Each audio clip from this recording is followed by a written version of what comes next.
Welcome to topic 3, Witnesses and Testimony. Witnesses are central to the trial process in common law systems.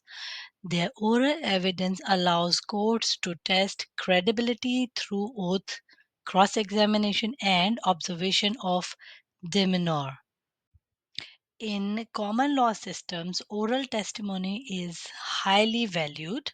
It allows credibility to be tested in open court through oath taking, cross examination, and by observing the demeanor of the witness while giving evidence.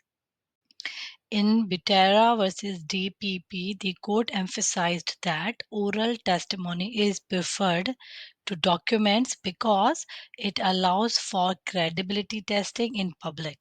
The judge or jury can observe the witness, making the process more transparent and reliable. In case law Elzahed versus New South Wales, a judge refused to accept testimony from a woman wearing a niqab. The court held that face visibility was important to assess demeanor and credibility.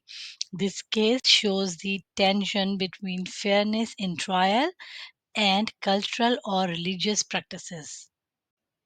Courts may provide special arrangements for vulnerable witnesses such as children, disabled persons, or victims of sexual offenses.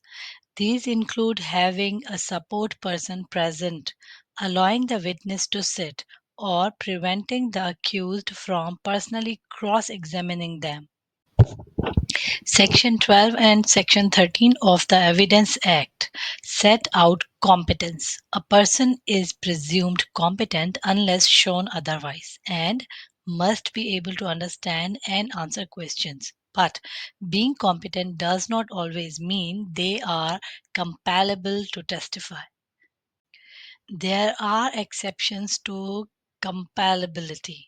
Sections 14 to Section 16 exempt certain officials like MPs, judges, and jurors, while Section 17 makes the accused non-compellable for the prosecution. Section 18 allows family members of the accused to object to giving evidence. Generally, witnesses must give sworn evidence under Section 21 of the Evidence Act. However, Section 13 permits unsworn evidence if the witness cannot understand the obligation to tell the truth.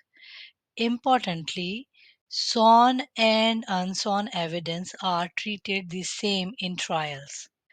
The examination of witnesses follows a strict structure. Examination in chief is conducted without leading questions. Cross-examination allows leading questions to test credibility. Re-examination is limited to clarifying answers from cross-examination.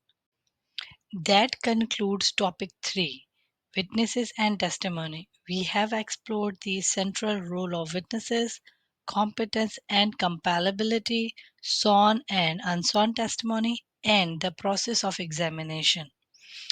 Thank you for watching this video, and I'll see you in the next lesson.